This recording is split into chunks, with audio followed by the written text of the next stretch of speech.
Hello everybody, welcome to Initial Solution.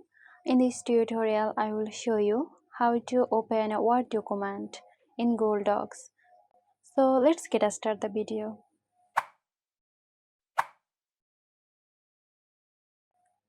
At first, open your Google Drive. Now click the New button in the top left corner and select File Upload. Choose the Microsoft Word document from your computer.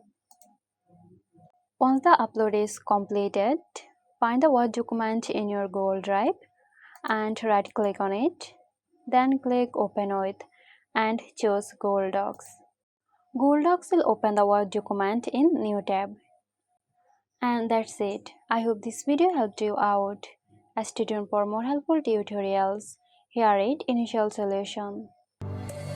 This video is sponsored by Zerosoft. Zerosoft offers graphic design, UI UX design, digital marketing and web development. Elevate your brand with Zerosoft today. For more details, check the description box.